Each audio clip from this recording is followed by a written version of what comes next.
Hello everyone, अपना school में आप सभी का फिर से स्वागत है। आई होप आपको जो लास्ट क्लास की जो वीडियो मैंने रिकॉर्ड करके आपको हाफ ईयरली का एग्जाम क्लास 12 का एमपी बोर्ड का मैंने सॉल्यूशन करके बताया था, उस पे आपका बहुत ज्यादा प्यार और सपोर्ट मिला। इसी के रिगार्डिंग आज दोबारा अपना स्कूल में मैं अमन पाल आपको दोबारा आज क्लास 10 का एक हाफ ईयरली का जो पेपर कंप्लीट हुआ है उसका फुल सॉल्यूशन आपको बताने जा रहा हूँ। तो आप मेरे साथ बने रहिए इस क्लास में। आई होप आप जब ये क्लास को खत्म करेंगे, डिटेल में जब इस क्लास को समझेंगे, तो ऑलरेडी आपको काफी क्वेश्चनों के जवाब और आंसर समझ में आने लगेंगे कि बेसिकली ये फंक्शन किस प्रकार से काम करता है। तो आइए हम स्टार्ट करते हैं। और स्टार्ट करने से पहले ही मैं आपको बता देता हूँ कि अपना स्कूल में आपको जो सिलेबस को मेरे माध्यम से कंप्लीट कराया जाएगा वो बेसिकली वोकेशनल एजुकेशन से रिलेटेड आपके आईटी और आईटीईएस से सारे सब्जेक्ट के बारे में यहाँ पे क्लास डिटेल में रिकॉर्ड करके आपको समझाई जाएगी। तो इसलिए आप मेरे चैनल को सब्सक्राइब कर लीजिए और जो भी वीडियो है उसको लाइक, सब्सक्राइब और शेयर जरूर करिए। ठीक है, चैनल को सब्सक्राइब जरूर करिएगा। इसी रिगार्डिंग हम अब हमारी क्लास को अब स्टार्ट करते हैं। स्टार्ट कर तो जैसे आपको पहला ही क्वेश्चन जो आपका 10th क्लास में आपको शो हुआ था और आपके सामने रिप्रेजेंट किया गया था पेपर पेपर बेसिकली बहुत इजी और अंडरस्टैंडिंग पेपर था। आपने ये थोड़ा बहुत भी डिटेल में पढ़ा हो तो आप इस पेपर को बहुत आसानी से कर सकते हैं। चलो हम आज स्टार्ट करते हैं।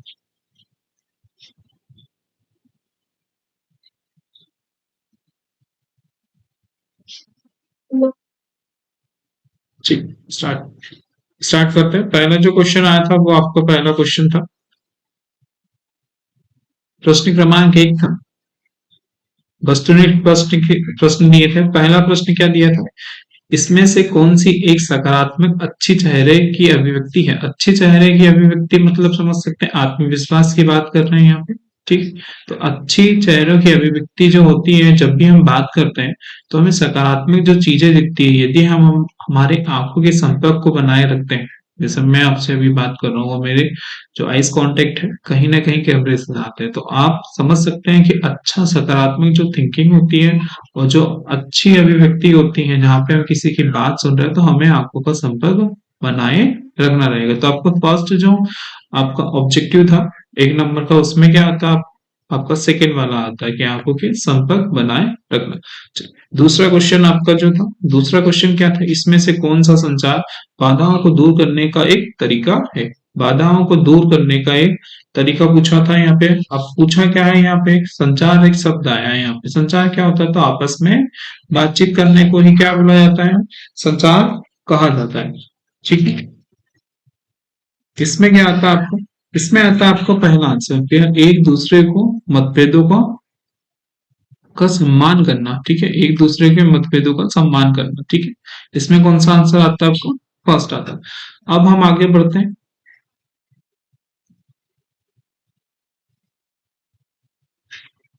आगे क्या दिया था आपका, माउस का उपयोग करते समय निम्नलिखित में से कौन सा कार्य नहीं किया जा सकता। तो बेसिकली माउस के बारे में आपको डिटेल में बताया गया है और आपको इसके बारे में मेरे माध्यम से समझाया जाएगा। तो होवर होता है, ठीक है, जो स्क्रॉल बटन के में भी होता है। दो बटन होते हैं, राइट क्लिक और लेफ्ट क्लिक और ड्रैग एंड ड्रॉप। ठीक है, ड्रैग एंड ड्रॉप भी कर सकते हैं, ऊपर भी कर सकते हैं, राइट क्लिक भी कर सकते हैं, लेफ्ट क्लिक भी कर सकते हैं। इसमें क्या नहीं कर सकते हैं, पहला आपका जो सही आंसर क्या रहेगा, पहला जो आंसर रहेगा वो रहेगा टर्न ऑफ नहीं कर सकते। अब आता है हमारा चौथा क्वेश्चन। ये थिंकिंग बेस रखा गया था, आपको भी पहले पता है कि हम कोई भी पासवर्ड जब बनाते हैं तो हमें किन किन बातों का ध्यान रखना चाहिए। तो मजबूत पासवर्ड में क्या होना चाहिए, मतलब हमें एक पासवर्ड बनाने को कहा जाता है, क्या बनाने को कहा गया है, पासवर्ड बनाने को कहा गया, तो उसमें हम किस बातों का ध्यान रखें। अब मजबूत जो पासवर्ड होता है उसमें कहीं ना कहीं क्या होना चाहिए, अक्षर होना चाहिए, जैसे एक हुआ, फिर संख्या होना चाहिए 1 2, फिर एट द रेट कुछ सिंबल होना चाहिए और कुछ कैरेक्टर होना चाहिए। तो आपका इसमें जो आंसर आता है वो आता चौथा। ठीक, और लास्ट क्वेश्चन जो 1 नंबर का था ऑब्जेक्टिव में, वो पूछा गया था लिब्रे ऑफिस राइटर में टेम्पलेट क्या है। लिब्रे ऑफिस राइटर में टेम्पलेट क्या है, तो डॉक्यूमेंट फाइल का पूर्ण निर्धारित किया गया एक फॉर्म और विधि का मोड है।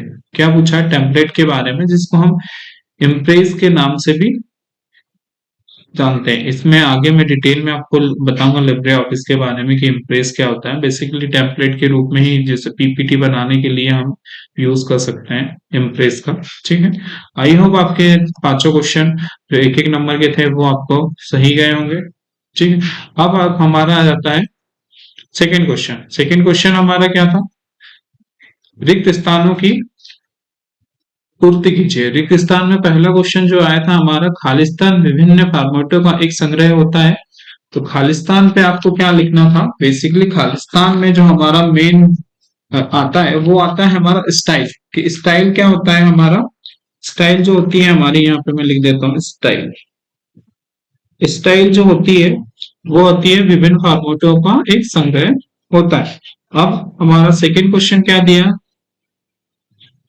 समेकित फंक्शन का उपयोग जानकारी को खालिस्तान करने के लिए एकाधिक सीटों से जानकारी को संयोजित करने के लिए किया जाता है। तो आपका यहाँ बेसिकली 2 से 3 ऑप्शन हो सकते हैं अलग अलग तरीके से।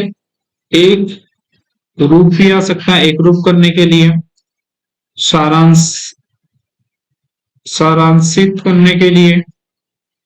ठीक है, ये 2 ऑप्शन आपके यहाँ पे आ सकते हैं। वैसे आप दोनों में से एक भी लिखते हैं तो वो आपका आंसर जो है वो करेक्ट माना जाएगा। तीसरा क्वेश्चन क्या बोलता है आपको? एक रिलेटिव हाइपरलिंक लोकेशन को खालिस्तान लोकेशन के संदर्भ में स्टोर करता है। तो उसने पूछा है हाइपरलिंक क्या होता है। हाइपरलिंक बेसिकली डेटा कनेक्टिविटी करने के लिए होता है कि एक डेटा दूसरे डेटा से कनेक्ट होता है। जैसे ही हम किसी लिंक पे क्लिक करते हैं उस लिंक का डेटा उस पेज पे मूव करता है, वेब पेज पे मूव करता है जो डेटा हमें शो कराना है।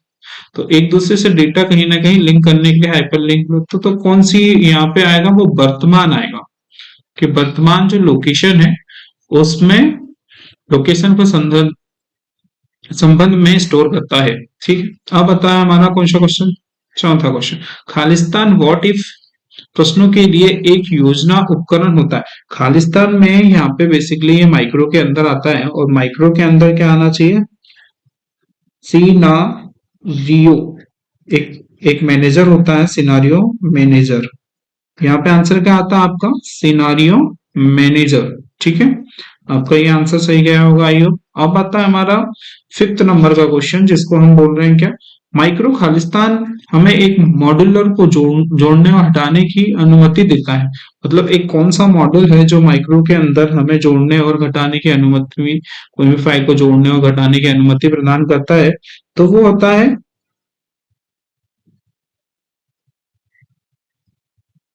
ऑर्गेनाइजर।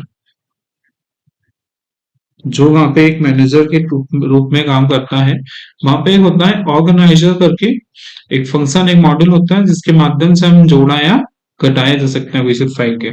आई होप ये आपके जो खालिस्तान है, रिक्त स्थान जो होते हैं वो आपके सही गए होंगे। अब हम हमारे थर्ड क्वेश्चन की ओर मूव करते हैं। आपको यदि वीडियो पसंद आ रही है तो लाइक जरूर करिएगा, क्योंकि आपके सपोर्ट के बिना ये चैनल आगे सक्सेस नहीं है। यदि आप इस तरीके से सपोर्ट बनाए रखते हैं तो मैं कंटिन्यू आपकी क्लासेस भी रिकॉर्ड करूंगा और आपको पूरी डिटेल और आपके सिलेबस से रिलेटेड सारी इंफॉर्मेशन मेरे माध्यम से प्रोवाइड की जाएगी। अब आता है हमारा ट्रू और फॉल्स, सही और गलत। पहला क्या पूछा है? पहला क्वेश्चन उन्होंने बेसिकली रखा हुआ है, एक टेस्ट डेटा में विशेष कैरेक्टर हो सकते हैं। तो बिल्कुल यहाँ पे बिल्कुल एक टेक्स्ट जो डेटा होता है उसमें एक विशेष कैरेक्टर हो सकते हैं। दूसरे नंबर का जो रखा हुआ है कि एक बुलियन डेटा प्रकार में 2 या 2 से अधिक मॉड्यूलर हो सकते हैं। बिल्कुल नहीं हो सकता, एक ही मॉड्यूलर हो सकता है। एक बार डेटाबेस में बनाई गई तालिका टेबल को एडिट नहीं किया जा सकता, गलत है ये भी।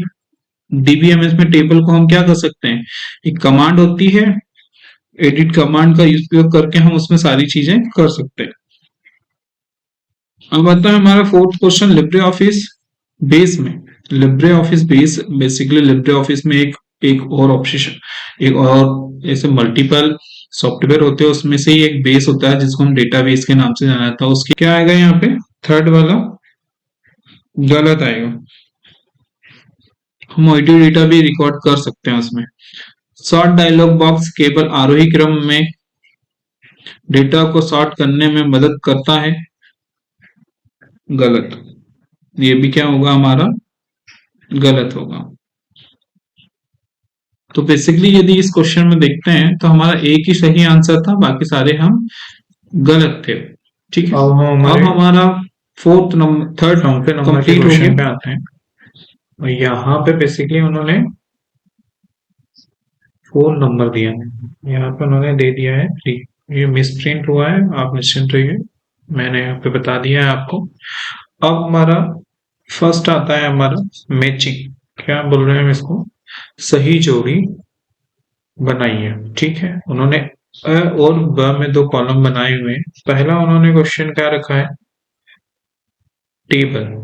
टेबल क्या है, तो टेबल बेसिकली उसके जो आ रहा है फर्स्ट नंबर का, टेबल को पंक्तियों, मतलब पंक्तियों को क्या बोला जाता है, रो व स्तंभों, मतलब कॉलम का एक संग्रह होता है। तो हमारा ये कौन सा होता है, पहले नंबर।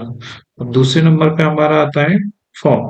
फॉर्म क्या होता है, तो फ्रॉम होता है बेसिकली डेटा एंट्री के लिए उपयोग होता है। तो ये हमारा कौन सा नंबर का आता है, दूसरे नंबर का।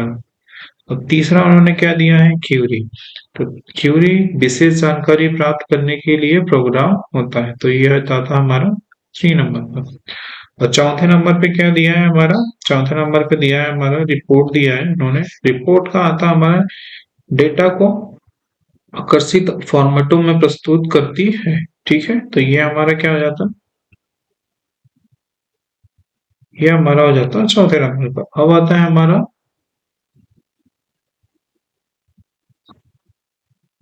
पांचवें नंबर का, क्या बोला उन्होंने, फील्ड के बारे में। तो फील्ड हमारा क्या बच रहा है, लास्ट टेबल का एक कॉलम होती है। फील्ड क्या होती है, हमारी टेबल की एक कॉलम होती है। तो ये आपका सही जोड़ी था। ठीक है, तो आप आई होप आप सभी की ये वाला क्वेश्चन सही हुआ होगा। आप एक बार और चेक कर सकते हैं कि सही है या नहीं है। अब आ जाते हैं हमारे कौन से प्रश्न पे, 3 नंबर वाले प्रश्न में। 3 नंबर वाला प्रश्न क्या दिया है हमारा, पहला ही प्रश्न उन्होंने क्या दिया है, तनाव क्या है, स्ट्रेस क्या है। तनाव क्या होता है, बेसिकली यदि इसको टर्म में समझे तो स्ट्रेस किस बात पे आता है हमारा, स्ट्रेस बेसिकली किस तरीके से आ सकता है, जब हम कोई काम कर रहे हो, लगातार कंटिन्यू काम करते जा रहे हैं, एक तरीके से हम हमारा एफर्ट सारा लगा रहे हैं, बट उससे कुछ इनपुट नहीं आ रहा, तो कहीं ना कहीं हमें क्या होता है, स्ट्रेस होता है। जैसे एग्जाम्पल के लिए बोल सकते हैं कि आपका जो क्लास 10th में अभी आप है, और क्लास 10th में आप डेली रूटीन बेस पे पढ़ रहे हैं, बट आपका अर्धवार्षिक जो हाफ ईयरली पेपर हुआ अपना, उसमें अच्छा रिजल्ट नहीं आया, तो कहीं ना कहीं क्या होगा, आपका स्ट्रेस होगा, तनाव होगा। वो होता है हमारा कि हमारी एक्सपेक्टेशन जो होती है वो उसके अकॉर्डिंग हम कोई काम नहीं कर पाते हैं, तो हम धीरे धीरे क्या में चल जाते हैं, स्टेज में। तो आप इस तरीके से उसमें चीजें मैनिपुलेट करके लिख सकते हो। ठीक है, अब आता है हमारा क्वेश्चन नंबर 9, क्वेश्चन नंबर 6, 9 नहीं 6 सॉरी। 6 क्या बोला है, स्थायी विकास का अर्थ क्या है। तो स्थायी विकास बेसिकली क्या होता है, सस्टेनेबल डेवलपमेंट होते हैं। स्थायी विकास में सस्टेनेबल डेवलपमेंट्स रखे हुए हैं, एसडी। कितने स्थायी विकास रखे गए, संख्या पूछ सकती है। तो वो स्थायी विकास की संख्या कितनी है, तो बेसिकली स्थायी विकास की संख्या होती है 17 स्थायी विकास की संख्या होती है। तो स्थायी विकास बेसिकली होता क्या है, वो मैं आपको समझा देता हूँ कि वर्तमान में की जरूरतों को पूरा करना और विश्व में आने वाली पीढ़ियों को वहां तक पहुंचाने के लिए बनाई गई योजनाओं को, कि उनको किसी प्रकार की जरूरत जब पड़ती है, बेसिकली आप ऐसा समझिए कि स्थायी विकास एक इंटरनेशनल या लेवल पर चलाया गया इस प्रकार का एक प्रोजेक्ट होता है, जिसमें हमारी अर्थव्यवस्था के बारे में समझा जाता है कि हमें करंटली क्या जरूरत पड़ रही है, और आने वाले फ्यूचर के लिए उसमें प्लानिंग की जाती है कि हमें किन किन बातों के ऊपर हमें ध्यान रखना है, जिसमें भविष्य में आने वाली पीढ़ी जो होती है हमारी, उसमें सही तरीके से हम उसको गाइड कर सकें, और सही तरीके से उनको हर चीज प्रोवाइड कर सकें जिसमें उनको नुकसान ना हो। ठीक है, जैसे ईंधन हुआ, तो ईंधन का इतना खपत ना करते कि आने वाली जो पीढ़ी है हमारी, वो ईंधन का लाभ ही ना ले पाए। इस प्रकार की सारी योजना, जैसे उसमें क्या क्या आ सकता है, जैसे 17 है, जिसमें पहला हुआ चिकित्सालय में, स्वास्थ्य में, शिक्षा में, और शिक्षा के बाद हमारे कानून से रिलेटेड है, ऊर्जा संरक्षण से रिलेटेड बहुत सारे ऐसे पॉइंट दिए हुए हैं। आपके रोजगार कौशल के लास्ट यूनिट में इसके डिटेल में आपको बताया गया, सेफ वाटर, सौर ऊर्जा, पवन ऊर्जा, इनके बारे में, सभी के बारे में डिटेल से बताया गया, और मैं भी आपको आगे इसके बारे में डिटेल से समझाऊंगा। ठीक है, तो आई होप आपके ये जो 5वें नंबर का क्वेश्चन और 6वें नंबर का क्वेश्चन आपको समझ में आया होगा। अब बढ़ते हैं हम नेक्स्ट क्वेश्चन की ओर। हमारा जो 7वां क्वेश्चन रहेगा, 7वां क्वेश्चन हमारा क्या रहेगा? 7वां क्वेश्चन उन्होंने क्या दिया है? 7वां क्वेश्चन उन्होंने बेसिकली दिया हुआ है कि लिब्रे ऑफिस राइटर में डॉक्यूमेंट में स्टाइल से आप क्या समझते हैं? क्या दिया हुआ ना 7वां क्वेश्चन?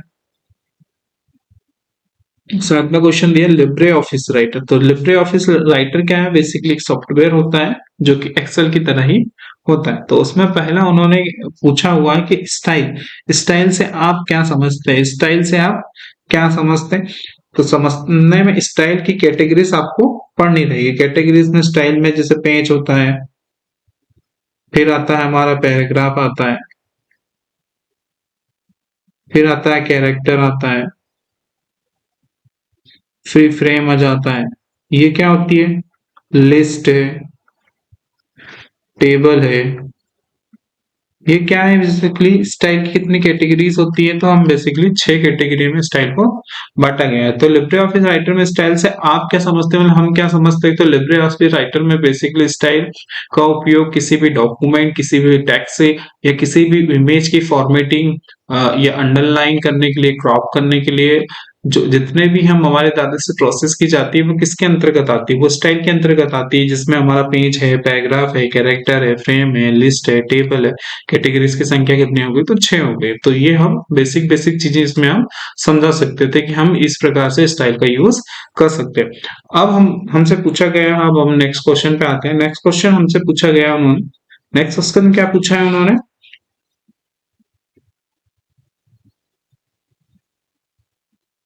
नेक्स्ट क्वेश्चन है 8वें नंबर का क्वेश्चन आपका दिया हुआ है। टेबल ऑफ कॉन्टेक्स्ट से आप क्या समझते हैं? जिसको हम क्या बोल रहे हैं? TOC, जिसको हम मेरी लैंग्वेज में कहा जाता है विषय सूची। क्या बोला जाता है TOC को? विषय सूची।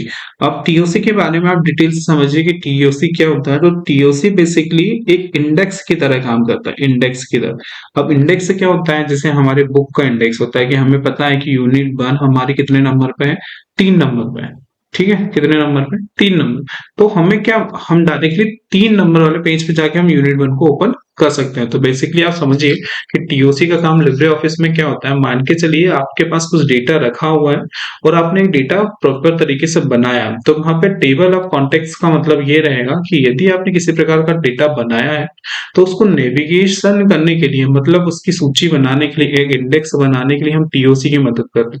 कि जल्दी हमारे पास बहुत सारा डेटा ऑलरेडी रखा हुआ है, उस डेटा में हमें किसी प्रकार का डेटा को कहाँ से निकालना हो, जैसे हमें बुक जब हम ओपन करते हैं, उदाहरण के लिए आपके पास 400 पेज की एक बुक है, वो मुझे डायरेक्टली, मुझे TOC के माध्यम से वो डेटा मैंने सारा अरेंज किया है, और मैंने इंडेक्स में यदि कुछ कंटेंट लिखा है कि न्यूटन का नियम मेरा 365 नंबर के पेज पे आएगा, तो वो जो इंडेक्स में हम 365 नंबर पेज को देख के पता कर सकते हैं, और वहां जाके जब उसको ओपन करेंगे तो उस पेज पे आपको वो कंटेंट मिलेगा। वही जो लिब्रे ऑफिस में जब ये डिजाइनिंग की जाती है, बुक की डिजाइनिंग की जाती है हमारे माध्यम से, जो प्रैक्टिकल किया जाएगा, मेरे माध्यम से समझाया जाएगा कि TOC कैसे अप्लाई करता है। तो आप इतना शॉर्ट शॉर्ट में खरीदते कि नेविगेशन करने के लिए हम TOC का यूज कर सकते हैं, जिसमें हम डेटा एक तरीके से अरेंज करते हैं, फिर इंडेक्स के थ्रू हम डेटा को समझ सकते हैं। ठीक है, तो ये हमारा TOC की आवश्यकता होती है काम को इजी करने के लिए। ठीक है, अब हो जाता है हमारा 9 नंबर का क्वेश्चन। क्वेश्चन है 3 नंबर का। 3 नंबर में क्वेश्चन में पूछा हुआ ने एक टेम्पलेट्स को परिभाषित करें। अब टेम्पलेट क्या होता है? टेम्पलेट बेसिकली यदि आप किसी प्रकार का लिब्रे ऑफिस में इम्प्रेस एक शब्द आता है लिब्रे ऑफिस में, इम्प्रेस। ठीक है, उसमें ही मल्टीपल टेम्पलेट्स दिए हुए हैं, प्री डिफाइंड टेम्पलेट्स बोल सकते हैं, जिसमें हमें ऑलरेडी कुछ चीजें क्या बताई गई हैं, ऑलरेडी पूर्व रूप से उनके माध्यम से कुछ चीजें डिजाइन करके हमें प्रोवाइड की गई है, उसी को ही हम टेम्पलेट बोल सकते हैं, जिसको हमें दोबारा उनको चीजें वहां पे बनाना ना पड़े, उस प्रकार के कुछ टेम्पलेट्स बना के हम, जैसे लिब्रे ऑफिस राइटर हुआ, या लिब्रे ऑफिस इम्प्रेस हुआ, या एक्सेल पावर पॉइंट हुआ, इनमें मल्टीपल PPT बनाने के लिए ऑलरेडी टेम्पलेट्स को रखा गया है, वही हमारा क्या होता है, टेम्पलेट्स होता है। तो यदि मैं इसके बारे में आपको समझाता हूँ तो यहाँ पे हम लिख सकते हैं, पूर्व में डिजाइन की गई फाइल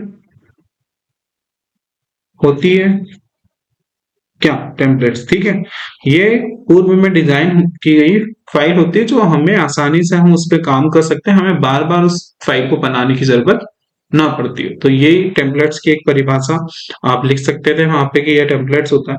अब आता है हमारा 5 नंबर के क्वेश्चन। आपके क्वेश्चन जो थे 5 से कहां तक, 9वें नंबर के क्वेश्चन तक कितने नंबर के थे, 3 नंबर के। ठीक है, 3 नंबर के आपके सारे क्वेश्चन मेरे माध्यम समझाया गया, आपको समझ में आया होगा आई हो।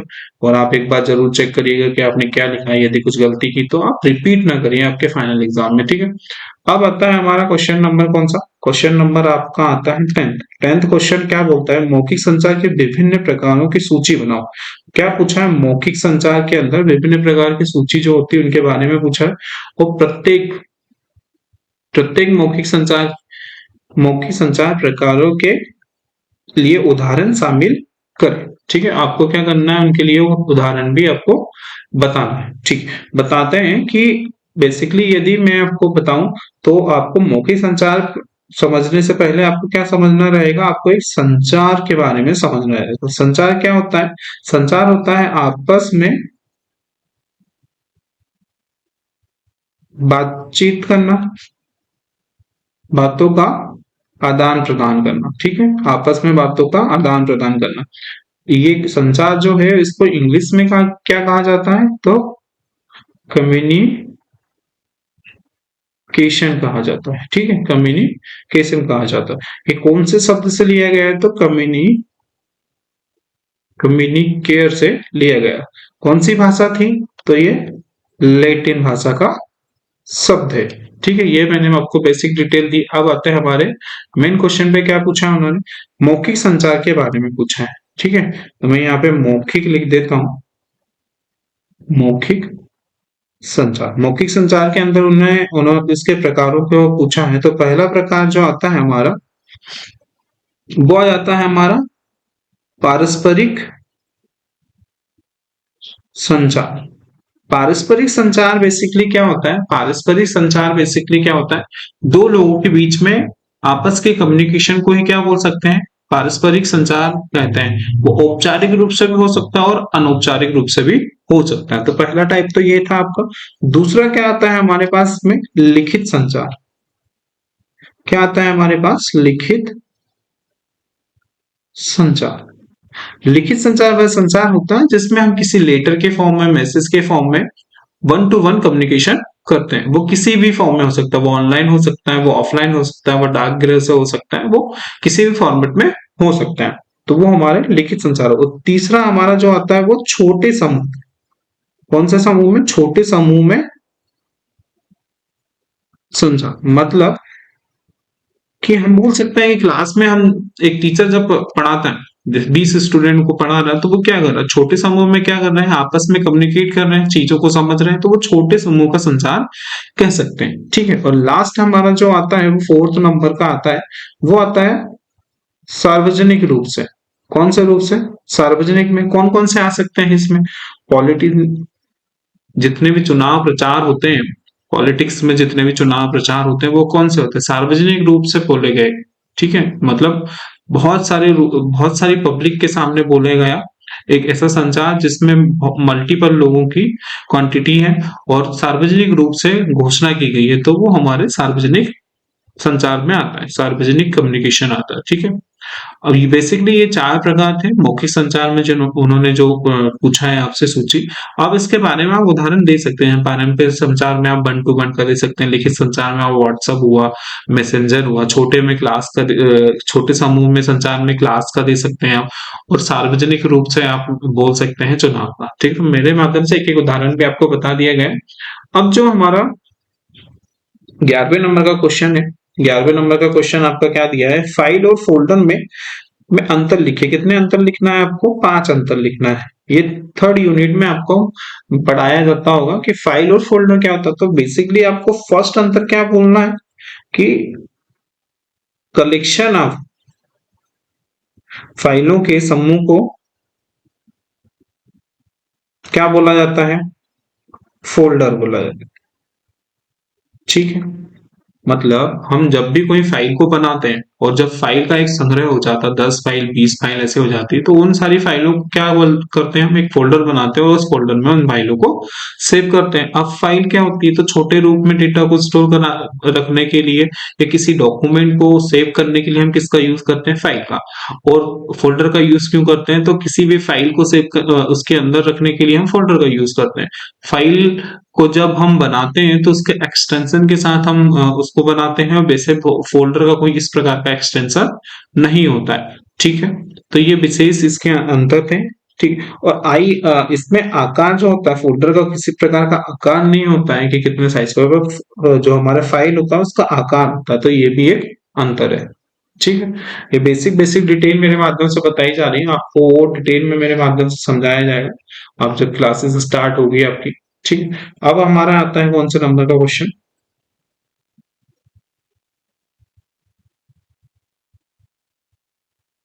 12वें नंबर के क्वेश्चन को आप जो है उन तरीकों को सूचीबद्ध करें जिसमें एक उद्यमी किसी समाज को प्रभावित कर सकता है। यहाँ पे ध्यान दीजिएगा, एक उद्यमी बिजनेसमैन के बारे में बताया जा रहा है। ठीक है, एक उद्यमी के बारे में उन्होंने पूछा है आपसे।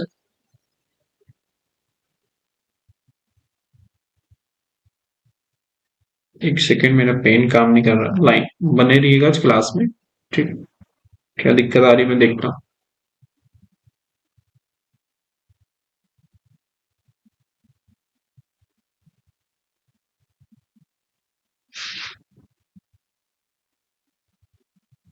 ठीक, उद्यमी का क्या बोला है उन्होंने? उद्यमी का बोला है कि उद्यमी किसी समाज को कैसे प्रभावित कर सकते हैं, तो प्रभावित करने के पहले तरीका जो फर्स्ट मुझे समझ में आ रहा है वो हो सकता है रोजगार सृजक बना सकता है। यदि किसी ने किसी प्रकार का बिजनेस ओपन किया है तो वो रोजगार सृजक बना सकता है। नवाचार,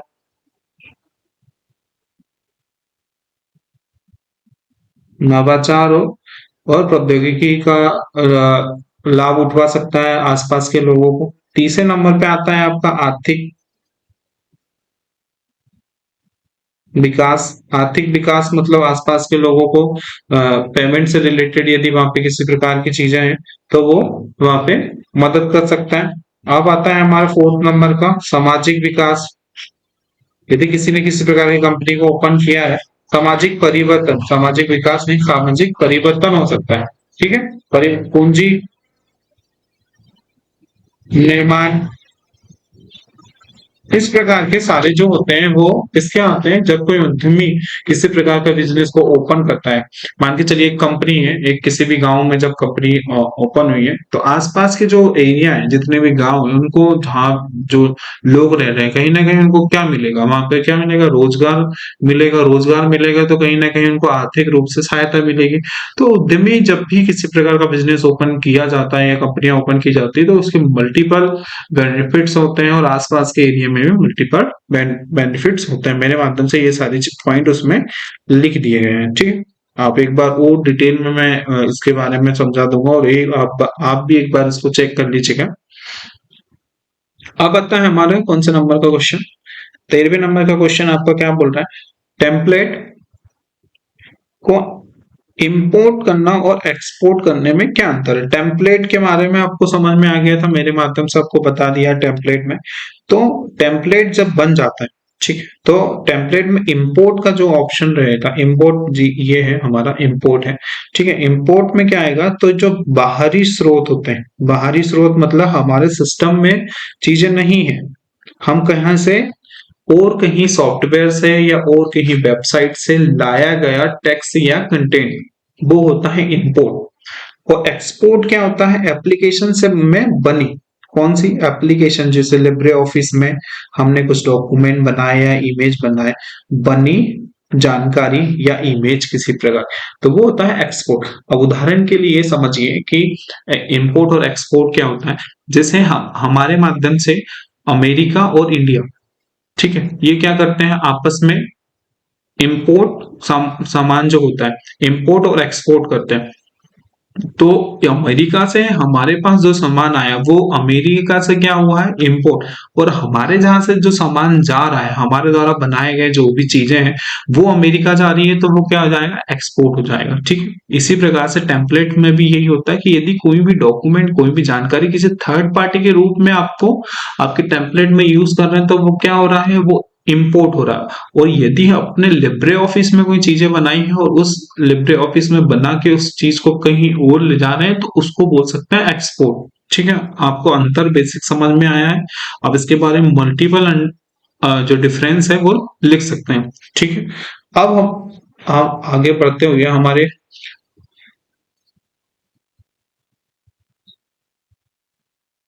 19 नंबर के क्वेश्चन पे आ जाते हैं।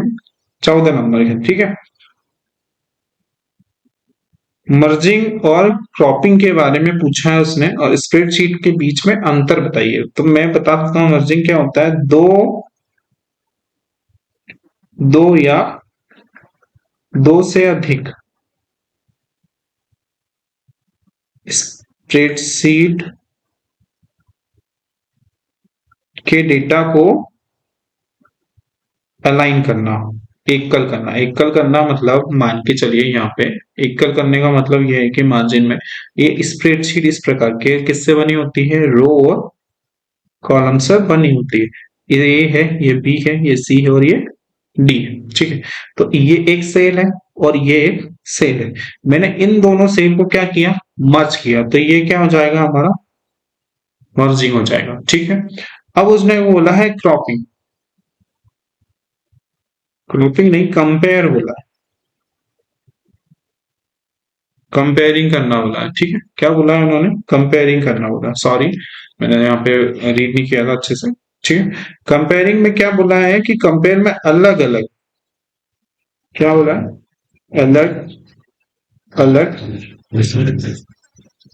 पहचानना या जोड़ा गया और क्या हटाया गया।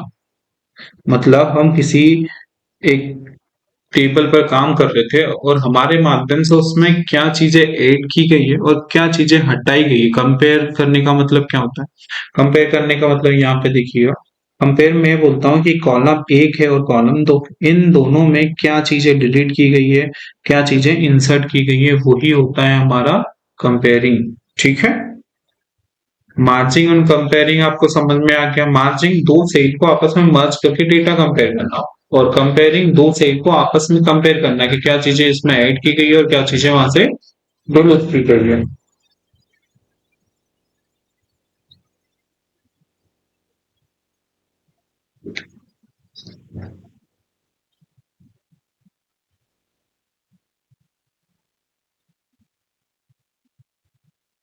Hello hello hello hello hello hello hello hello.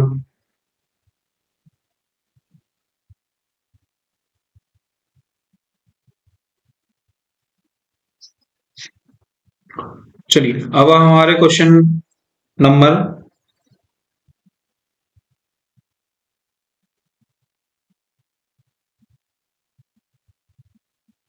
Question number हमारे 15 पे आते हैं। 15 पे क्या बोला गया है, डीबीएमएस में कोई 5 लाभ बताइए। डीबीएमएस क्या होता है, तो data base manage management system, database management system के 5 लाभ। इजी टू अंडरस्टैंडिंग, ठीक है, पहला लाभ क्या है, इजी टू अंडरस्टैंडिंग, डेटा आसानी से क्या कर सकते हैं, स्टोर करा सकते हैं, स्टोर के बाद क्या करा सकते हैं, इंसर्ट करा सकते हैं,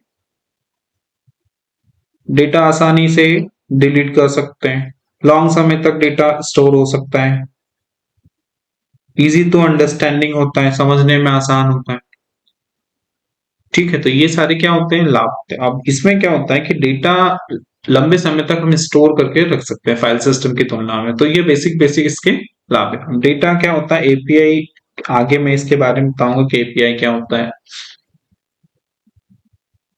ठीक, आगे बढ़ते हैं हम।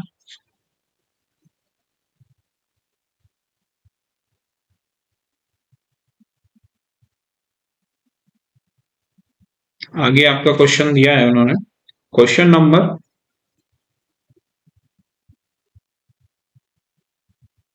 नंबर 16 आता है, ट्रैक चेंज क्या है, एक्सेप्ट ट्रैक चेंज। ठीक है, और फिर बोला है एक्सेप्ट ट्रैक चेंज ऑल क्या होता है। तो एक्सेप्ट ट्रैक चेंज, अब इससे पहले समझने से पहले, इन सारी चीजों को समझने से पहले आपको ट्रैक चेंज के बारे में समझना है, क्योंकि बेसिकली लिब्रे ऑफिस में ट्रैक चेंज का यूज किया जाता है। इसके बारे में बता देता हूँ। किए गए संशोधन, क्या किए गए संशोधन की जानकारी को रिकॉर्ड रखता है। ठीक है, अलग, और जब हम रिकॉर्ड रखते हैं तो अलग रंग और इसके लिए अलग चिन्ह आपको वहां पे शो हो जाते हैं। अब समझिएगा, इसको ओपन कहां से करते हैं वो बता देता हूँ। कि आप जब लिब्रे ऑफिस में मेन्यू बार के अंदर व्यू में जाते हो, व्यू के अंदर आप जाते हैं टूल बार के अंदर, टूल बार में जैसे ही आप ट्रैक चेंज का वहां पे ऑप्शन आपको शो। अब मैं आपको समझाता हूँ कि ट्रैक चेंज क्या होता है। बेसिकली जब आप लिब्रे ऑफिस में किसी प्रकार का जब काम करते हैं और काम जब किया जाता है तो हमारे माध्यम से डॉक्यूमेंट में जो ऑलरेडी डॉक्यूमेंट तैयार है उसमें किसी प्रकार का संशोधन मतलब एडिट किया जा रहा है। तो जो एडिट किया जा रहा है उस सारी चीज को मॉडिफाई किया जा रहा है, उस सभी चीजों को बाद में यदि मुझे जरूरत पड़ती है, यदि मैं कुछ चीजें संशोधित करता हूँ और मुझे बाद में कुछ चीजों की जरूरत पड़ती है, तो मैं कहीं ना कहीं उस चीजों को रिकॉर्ड करके रखना चाहूंगा कि मुझे कब क्या चीजों की जरूरत पड़ जाए, क्या इन्फॉर्मेशन की जरूरत पड़ जाए। तो उस सारी इन्फॉर्मेशन जो हमारे माध्यम से रियल टाइम पे वहां पे एडिट की जा रही है, अपडेट की जा रही है, उन सारी इन्फॉर्मेशनों को रिकॉर्ड करने का काम कौन करता है, तो वो हमारा होता है ट्रैक चेंज, हमारा रिकॉर्ड करके रखता है। अब ट्रैक चेंज के अंदर आते हैं, यदि आप व्यू के अंदर जाते हैं तो पहला ही आपका क्या दे देता है, हमारा accept accept track change. Accept track change क्या होता है, वर्तमान में जो हमारा हमारे द्वारा काम किया है, वर्तमान काम को रिकॉर्ड करता है। ठीक है, मतलब हम जब लिब्रे ऑफिस में कोई भी काम कर रहे हैं तो वर्तमान में जो काम कर रहे हैं, कोई फाइल पे यदि किसी प्रकार की जानकारी को एडिट कर रहे हैं, स्टोर करा रहे हैं, या किसी प्रकार की इमेज हमने ऐड की है, तो वर्तमान में जितना भी काम हो रहा है वो किससे कौन रिकॉर्ड रखेगा, वो एक्सेप्ट ट्रैक चेंज आपका रिकॉर्ड रखेगा। इसका बेसिकली अब लास्ट वाला यदि हम ऑप्शन समझने के बाद मैं इसका एक इफेक्ट बताऊंगा कि बेसिकली ये कहाँ काम आ सकता है आपके। तो लास्ट वाले में उन्होंने पूछा है एक्सेप्ट ऑल ट्रैक चेंज। ठीक है, एक्सेप्ट ऑल ट्रैक चेंज, तो एक्सेप्ट ऑल के सभी रिकॉर्ड, कौन से, मतलब पुराने नए सारे रिकॉर्ड एक बार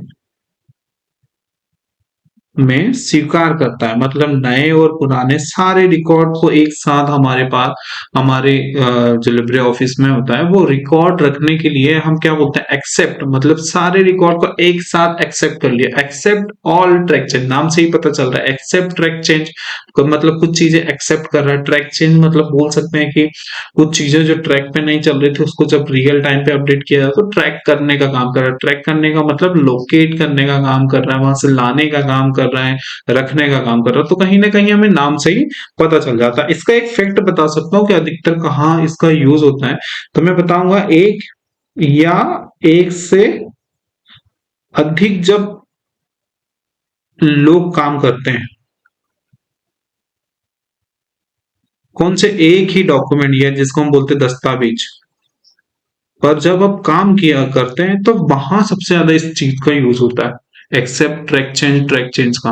क्योंकि जब मल्टीपल एम्प्लॉय एक ही रिकॉर्ड पे काम कर रहे हैं तो किसने क्या चेंज किया है, बेसिकली उस जिसने चेंज किया उसको हाईलाइट करके एक एक एरो दिखा के या एक डायग्राम दिखा के या कुछ इमेज दिखा के उस सारी चीजों को रिकॉर्ड करके रखता है। आई होप आपको तीनों के बारे में डिटेल समझ में आई होगी और इसके बारे में और आप अपनी बुक से एक बार रीड करिएगा तो और अच्छे से आपको समझ में आएगा। मैंने बेसिक बेसिक तीनों के बीच में अंतर बताया है कि किसमें वर्तमान में किया था, कौन सा एक्सेप्ट ऑल।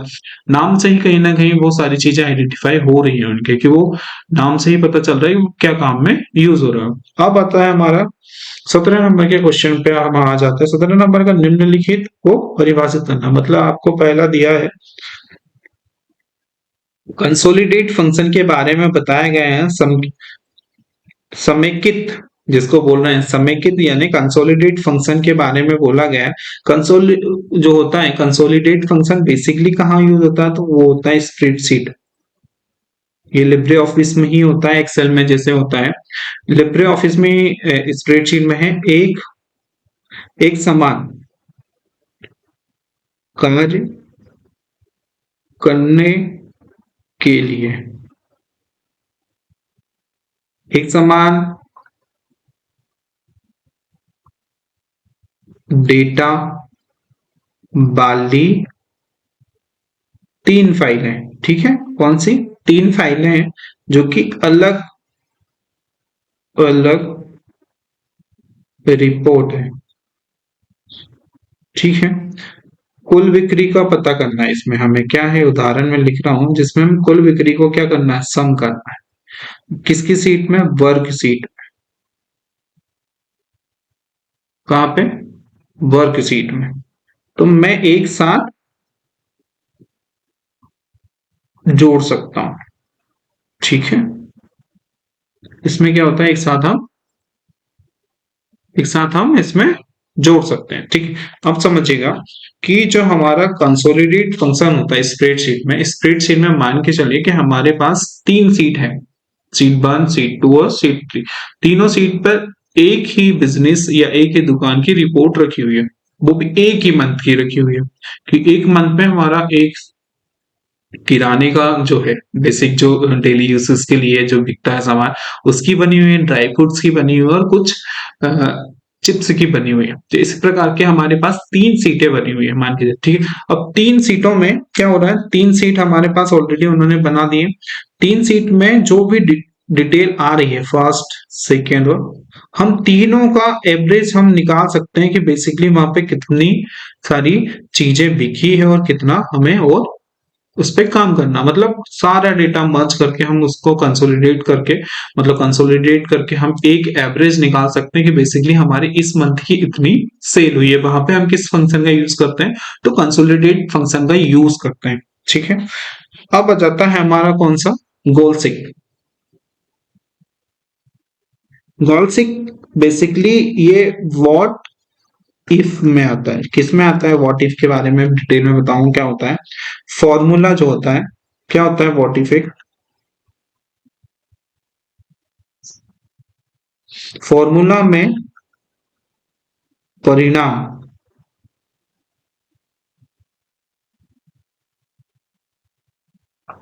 फॉर्मूला में परिणाम प्राप्त करने के लिए कितना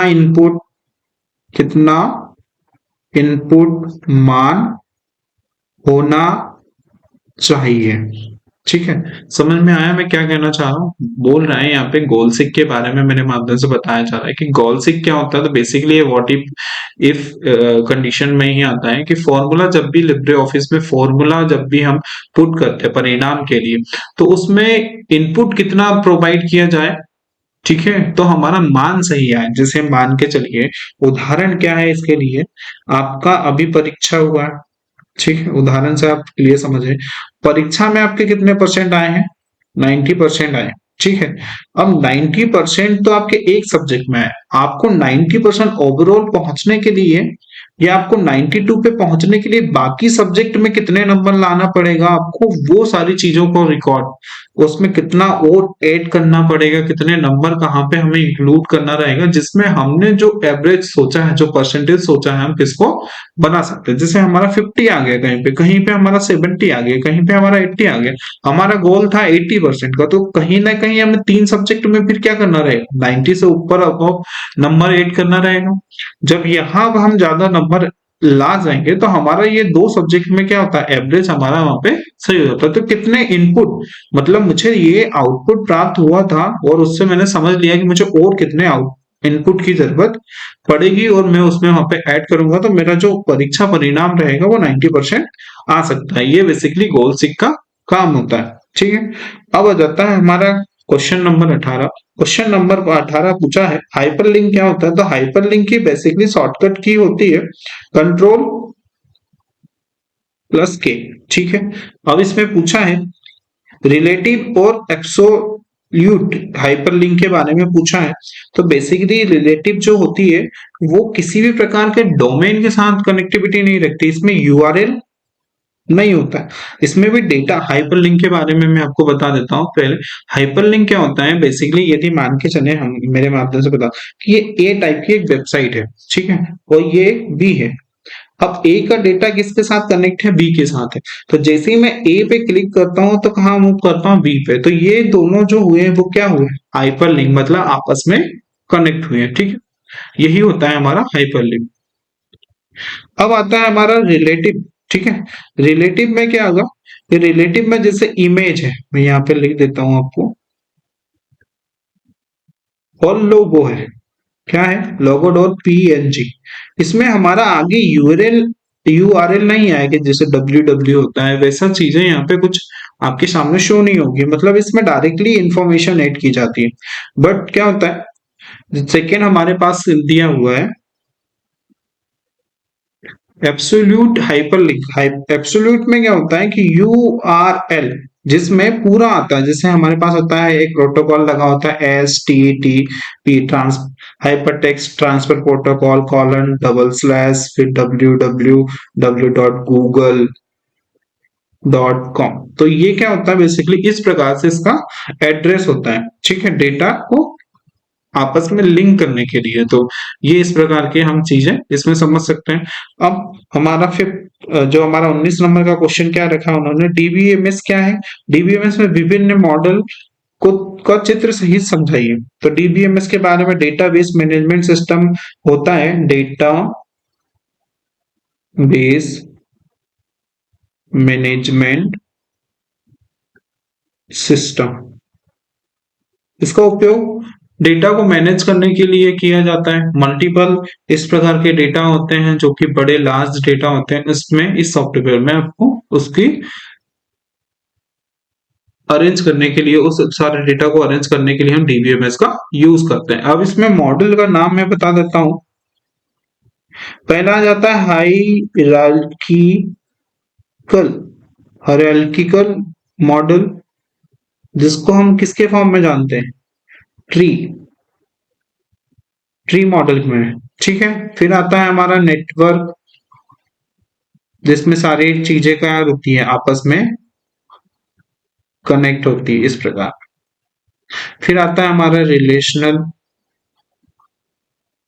ये क्या होते हैं, ये बेसिकली ये मॉडल्स होते हैं, इसके अंदर मैंने माध्यम से बता दिया। इसके डिटेल भी मैं आपको बताऊंगा आगे।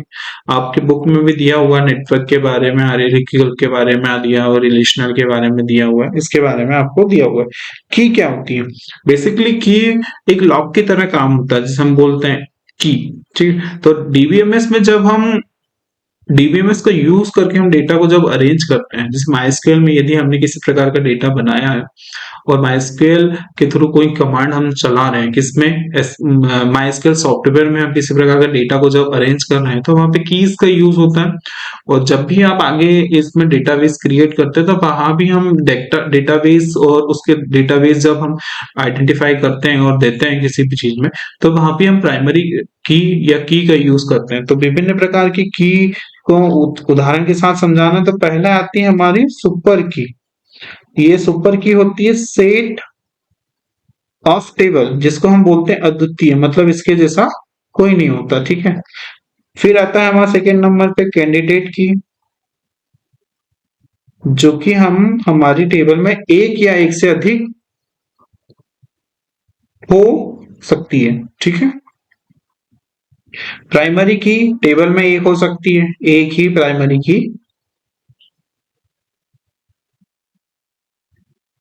ठीक है, फिर आता है हमारा फॉरेन की। फॉरेन की का काम बेसिकली दो टेबल को जोड़ने का काम होता है। दो टेबल को जोड़ने का काम कौन करता है? हमारा फॉरेन की करता है। इसके बारे में भी मैं अभी जब आपका जो ये आपका क्लास स्टार्ट हो जाएगा ऑनलाइन क्लासेस, तो उसके बारे में ये सारी चीजों को मैं डिटेल में आपको बहुत डिटेल में कैंडिडेट की, क्योंकि मैंने अभी बस आपको शॉर्ट शॉर्ट में बताया कि किसके अंदर आपको आंसर को किस प्रकार से रिप्रेजेंट करना था।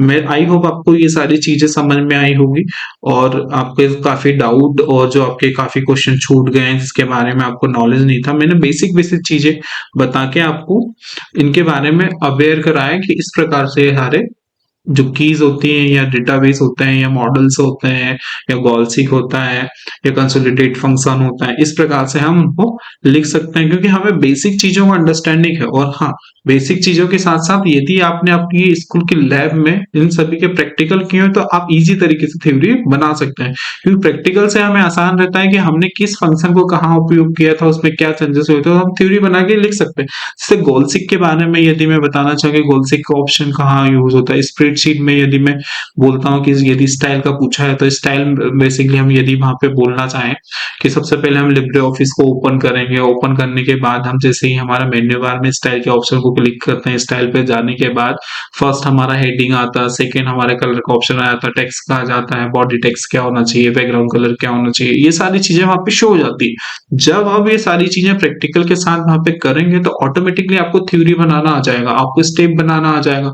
क्योंकि ये सिलेबस में अंडरस्टैंडिंग आपकी बहुत ज्यादा मैटर करती है, क्योंकि क्वेश्चन कहाँ से क्या बनेंगे वो किसी को भी नहीं पता। आपसे पूछ सकता है कि लिब्रे ऑफिस में स्टाइल में बैकग्राउंड कैसे कलर चेंज किया जा सकता है, लिब्रे ऑफिस में हम किसी भी इमेज को ड्रैग एंड ड्रॉप कैसे कर सकते हैं, कट कॉपी कैसे कर सकते हैं, सेव कैसे कर सकते हैं, कॉपी पेस्ट कैसे कर सकते हैं। तो ये सारी चीजें आप रटेंगे थोड़ी कि हम इन सारी चीजों को रटेंगे। आपको बस प्रैक्टिकल के साथ समझना है कि मैंने कब कौन से ऑप्शन को यूज किया था। आई होप आपको आज की क्लास बहुत अच्छी लगी हो और आपको लगा हो कि ये क्लास मेरे लिए यूजफुल है, तो आप प्लीज इस क्लास को शेयर करिए अपने दोस्तों तक, उनको बताइए कि अब यहाँ से भी हम सीख सकते हैं। और आप सभी का प्यार बना रहा है इस प्रकार से, तो मैं कंटिन्यू ही आपके लिए ही आपके बुक में domestic data entry, junior software developer, रोजगार, कौशल एम्प्लॉयबिलिटी स्किल में सारा जो सत्र दिए हुए हैं स्टेप बाय स्टेप जो समझाए हैं, मैं 1 से 1.5 महीने में सारी क्लास को रिकॉर्ड करके आपको प्रोवाइड करूंगा। बस आपका प्यार और साथ बना रहे इस तरीके से, तो मैं जरूर आपके साथ इस प्रकार के कंटिन्यू क्लास रखूंगा। आज की क्लास आपको अच्छी लगी हो तो लाइक और शेयर जरूर करिएगा और चैनल को सब्सक्राइब करिए बिना मत जाइएगा। ठीक है, धन्यवाद, दोबारा मिलते हैं, सी यू सून।